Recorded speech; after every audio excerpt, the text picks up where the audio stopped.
Shalom. Menjadi orang percaya yang memiliki ketajaman. Diambil dari Efesus pasal 17 ayat 20. Surat ini ditujukan pada jemaat Efesus dan Efesus itu selalu menjadi sesuatu yang menarik. Karena kalau kita perhatikan latar belakangnya, apa itu kota Efesus? Kota besar. Kota metropolitan kalau zaman ini ya. Jakarta, Bandung, Surabaya, Medan, seperti itulah. Kota yang padat penduduknya, tetapi juga yang luar biasa. Kota ini penuh dengan berhala, penuh dengan penyembahan berhala, dan penuh dengan praktek-praktek kegelapan. Kalau kita lihat di Kisah pasal 19 ayat 18, awal mula bagaimana kota Efesus ini bisa bertobat. Kota yang dikuasai Romawi, banyak orang perantauan Romawi di situ. Dimulai dari ada satu kasus di mana ada 7 anak-anak sekewa waktu itu, anak imam yang mempraktekkan magic atau ilmu magic. Mereka mencoba untuk mengusir setan-setan. Tetapi waktu Paulus tiba di Efesus, ternyata mereka ini sedang melakukan praktek itu dan tidak berhasil. Malah setan tertawakan, dikatakan dalam kitab setan-setan menggerahi mereka, mempermalukan mereka, bahkan membuat mereka lari terbirit-birit dalam keadaan telanjang. Dan mulailah kota Efesus melihat, ketika Paulus datang dan dia mempraktekkan firman Tuhan, mengusir setan-setan, menyembuhkan orang sakit, mereka terbukalah matanya. Dan mereka akhirnya sebagian bertobat. Dan dikenallah dengan nama jemaat di Efesus. Paulus membimbing mereka, mengajarkan firman Tuhan, bahkan sempat beberapa lama tinggal di Efesus ketika dalam perjalanan berikutnya.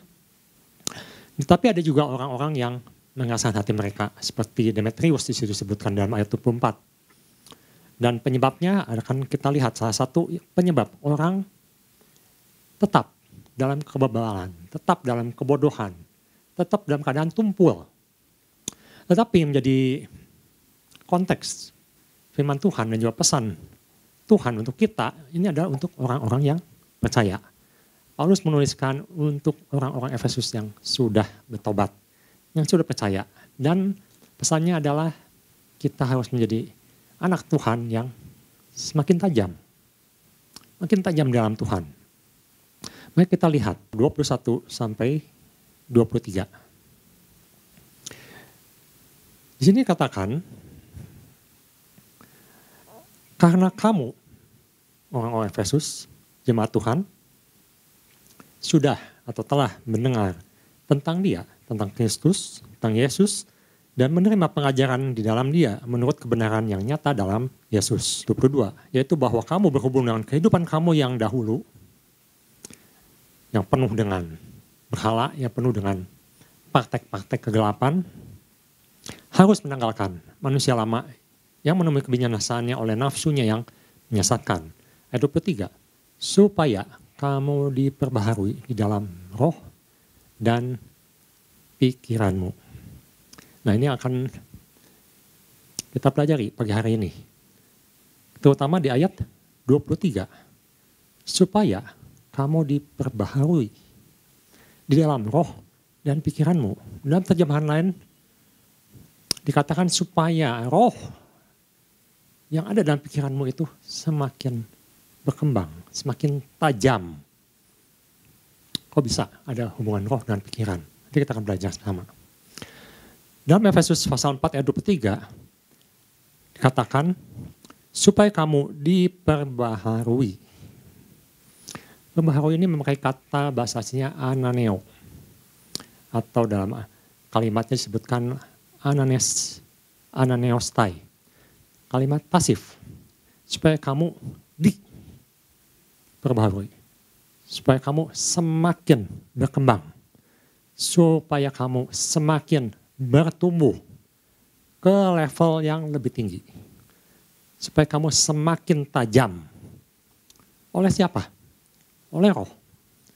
Oleh Roh Kudus. Oleh Tuhan. Jadi Paulus dalam ayat 23 jelaskan bagaimana seseorang bisa tajam di dalam Tuhan karena ada Roh Kudus, karena ada Roh Tuhan yang mempertajam. Dalam kehidupan manusia, kadang seperti jemaat di Efesus, mereka diajarkan firman Tuhan. Kita belajar firman Tuhan. Kita mendengar firman Tuhan. Kita tahu firman Tuhan. Tapi itu levelnya baru, Bapak Gembala saya jelaskan juga. Head knowledge, hanya baru pengetahuan di kepala, di otak. Saya tahu ada firman Tuhan, saya baca firman Tuhan, bahkan beberapa orang dan kita juga saudara-saudara kita sudah memulai rutin membaca firman Tuhan. Tapi levelnya baru membaca, baru tahu firman Tuhan. Jadi secara intelektual tahu firman Tuhan. Tetapi secara praktek, secara roh masih belum menyelidiki, belum mengerti, belum meneliti, apalagi melakukan. Banyak yang masih melakukan berkutat di head knowledge, belum di heart knowledge, belum diaplikasikan. Oleh karena itu, melihat latar belakang jemaat di Efesus yang penuh dengan kegelapan, tetapi Paulus katakan sekarang kamu sudah di dalam Kristus, kamu itu harus berubah. Kamu harus berubah, bukan hanya dalam pikiran, tapi dalam perbuatan, di dalam spirit, di dalam roh.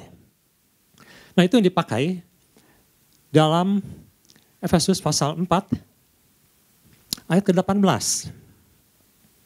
Atau kita baca dari ayat 17 sampai ke 19. Tadi dikatakan kamu sudah mengenal Kristus. Kamu sudah belajar tentang Kristus.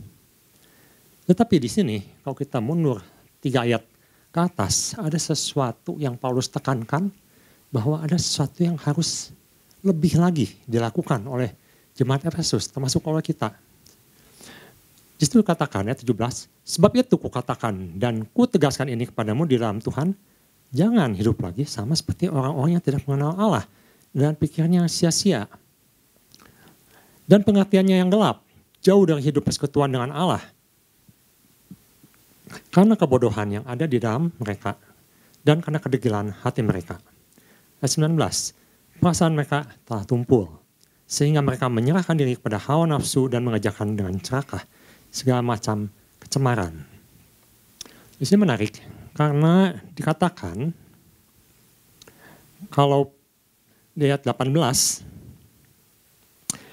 karena kebodohan yang ada di dalam mereka dan karena kedegilan hati mereka. Apa itu? Kebodohan atau mengapa Paulus katakan kebodohan? Tadi di ayat 23 dikatakan supaya kamu diperbaharui. Diperbaharui apanya? Pengertiannya. Kalau dalam bahasanya sebutnya understanding. Dalam bahasanya sebutnya dianoia. Sesuatu pengertian bukan hanya di otak secara pengetahuan, tapi ada pengertian dalam spirit atau dalam pengertian dalam roh. Ada sesuatu pengertian yang ilahi. Sesuatu di luar panca indera.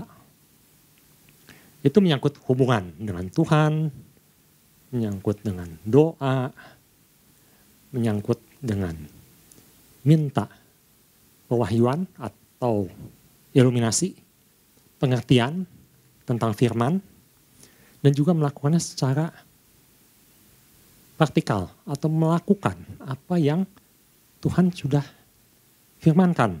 Nah ini rupanya masih banyak kurang sehingga Paulus kembali mengingatkan kita harus semakin tajam. Bukan hanya dalam pengetahuan saja, bukan hanya dalam belajar saja, tapi juga dalam mengerti apa yang Tuhan inginkan. Terjemahan lain mengatakan bahwa dianoia itu ada suatu proses, suatu kegiatan, suatu perenungan yang dalam dan suatu refleksi diri untuk bisa mengerti apa yang Tuhan inginkan dalam kehidupan kita. Yaitu menyangkut hal-hal ilahi, rancangan Tuhan dalam kehidupan kita. dan sikap kita yang harus kita lakukan. Mengapa hal ini penting?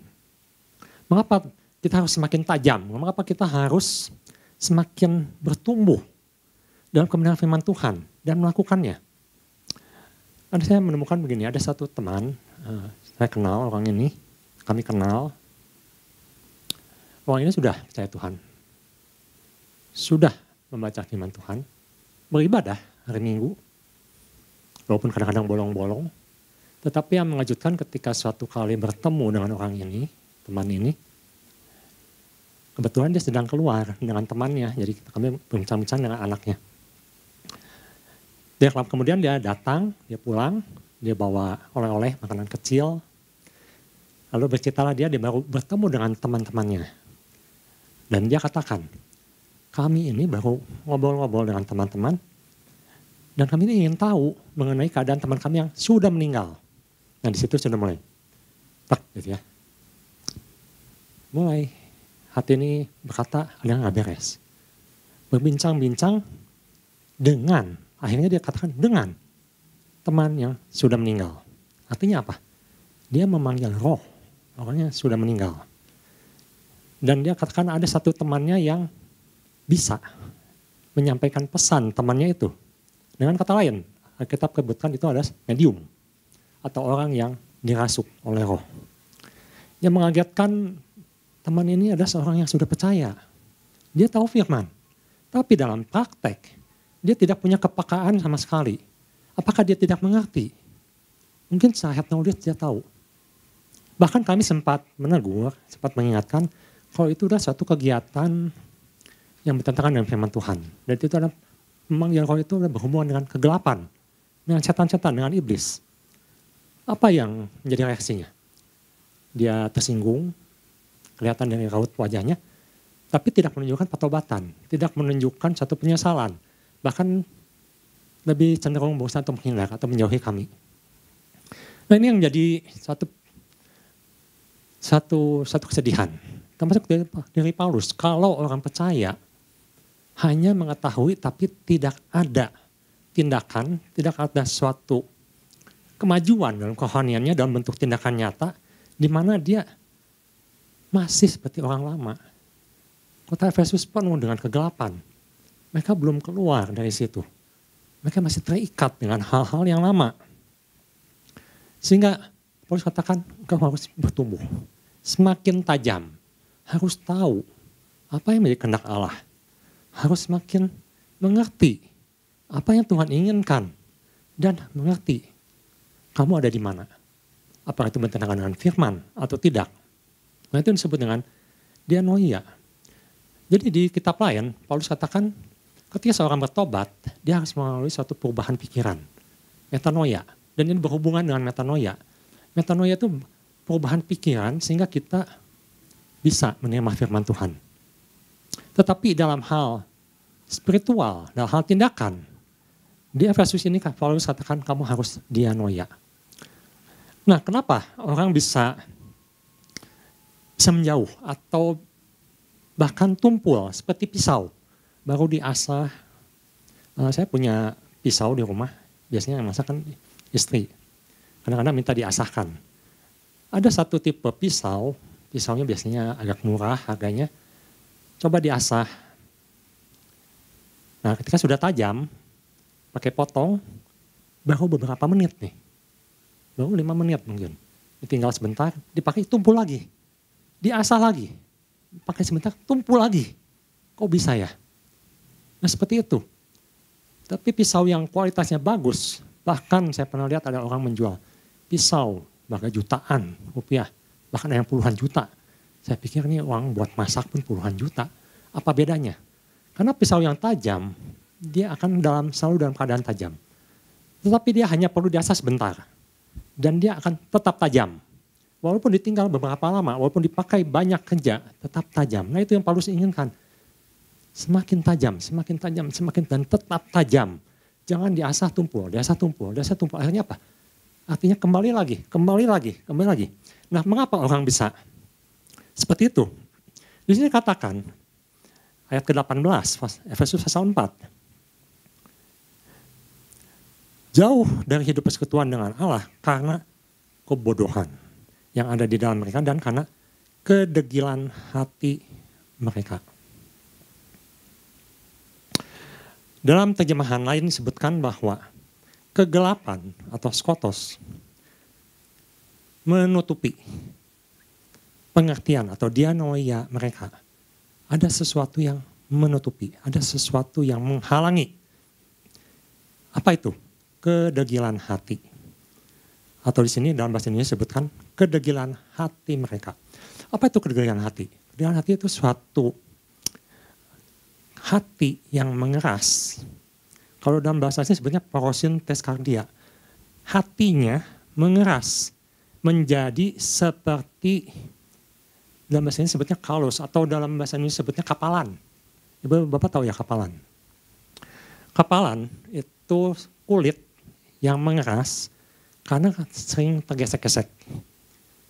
Misalnya seorang yang hobi badminton atau tenis, biasanya di tangannya itu ada kapalan di sini. Kenapa? Karena dia memegang raket terus dan bergerak terus, lama-lama ada kapal di sini. Kulitnya mengeras. Ya, ini jadi masalah. Dalam kerohanian, ketika kulit itu mengeras, apa yang terjadi? Maka seorang itu jadi tidak peka. Dia tidak merasa lagi teguran Roh Kudus. Sama seperti orang yang diingatkan firman Tuhan. Seorang diingatkan akan kesalahannya. Dia sudah tidak, dia merasa oke-oke saja. Karena kulitnya sudah menebal. Apalagi yang disebutkan ini kulit hatinya menebal. Hatinya sudah tidak tertegur lagi. Hatinya sudah tidak merasa salah lagi. Diingatkan pun merasa bodoh. Nah itu yang dimaksud dengan hatinya mengeras. Lebih jelasnya mungkin masih ingat bagaimana orang Israel mengapa berputar-putar 40 tahun lamanya. Sama dengan pisau yang diasah tumpul, diasah tumpul, diasah tumpul. Kok tidak tajam-tajam 40 tahun? Tuhan katakan, karena kekerasan hatimu.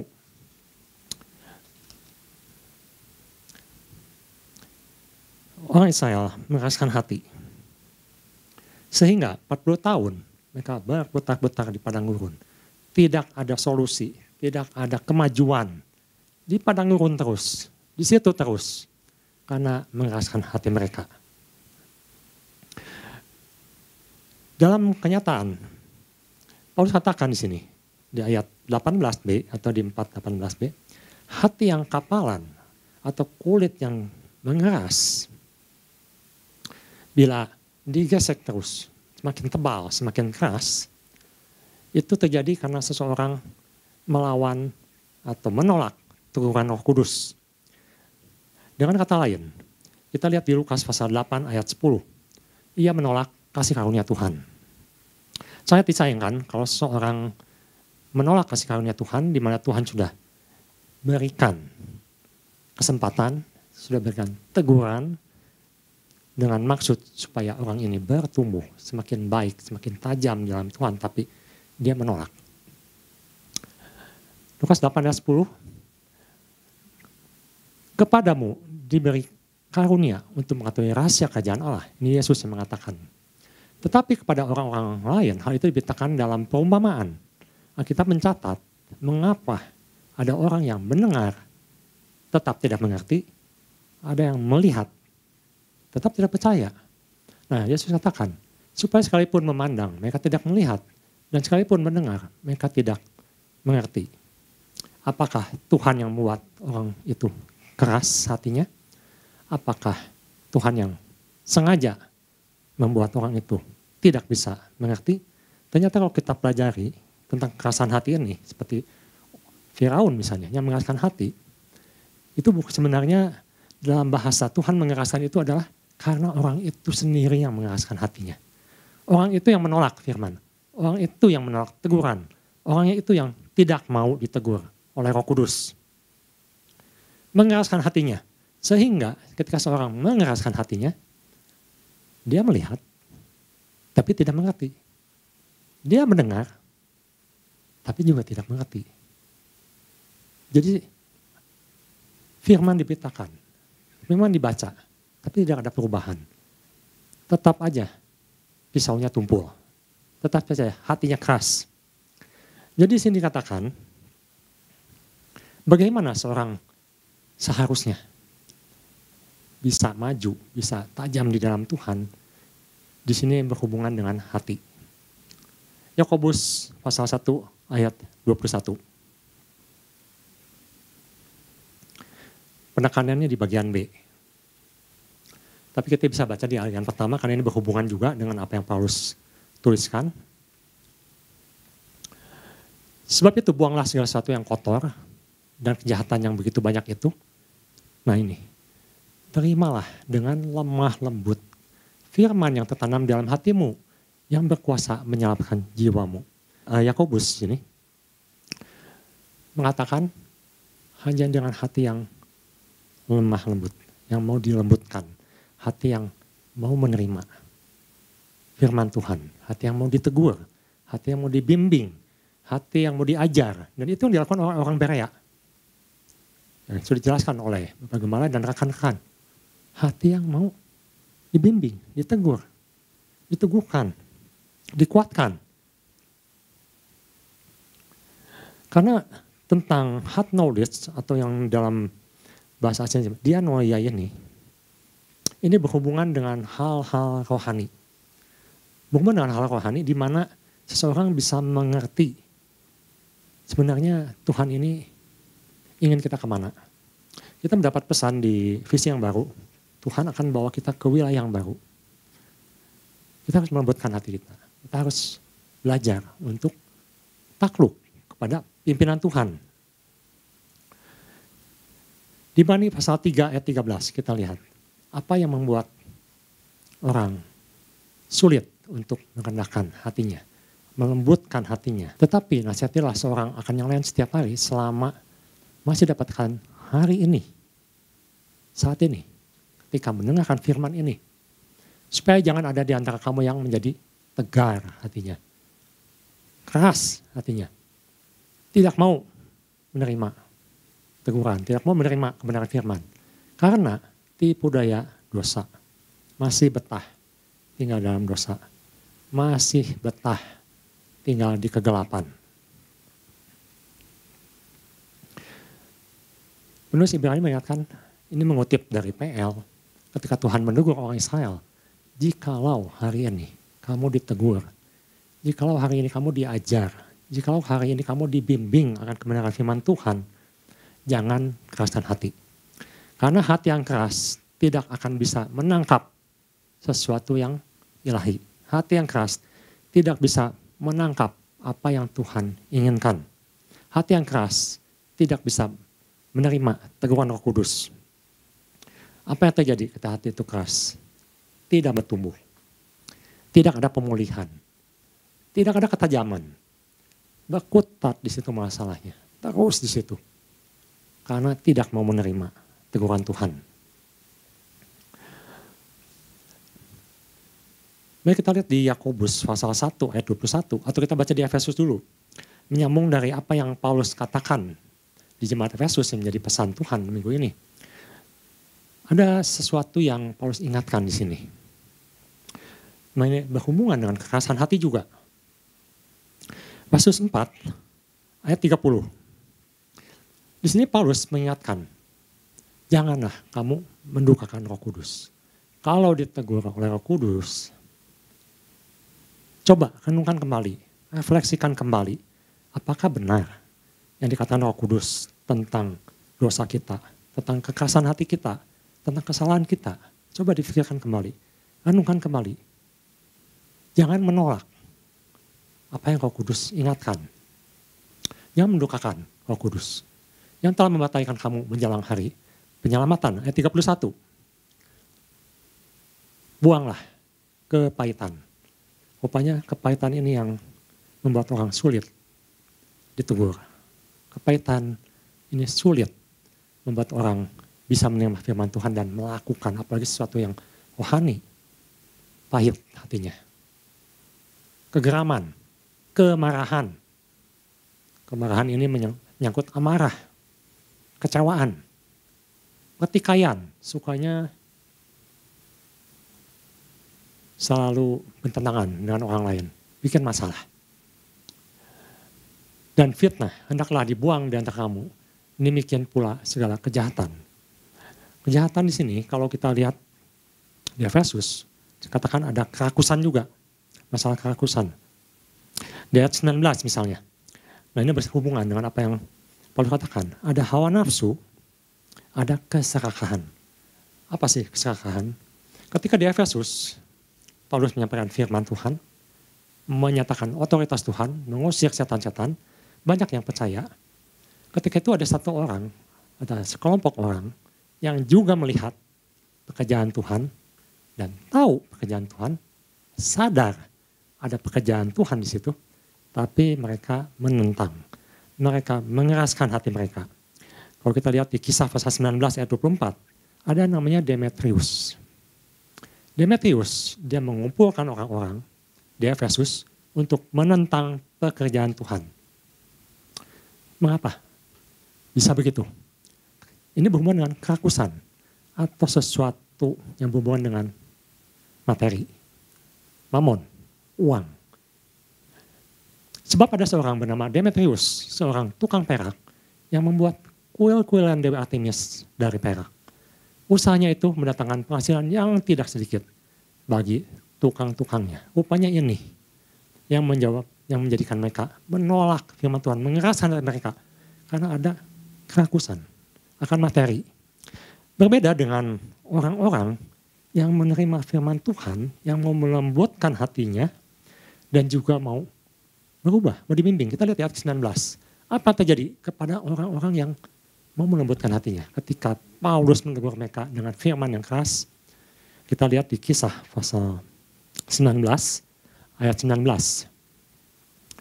Ada satu pembaharuan yang terjadi, bukan hanya di pikiran, bukan hanya di pengertian, tapi dalam tindakan, dalam hal rohani, dalam hal apa yang diinginkan Tuhan.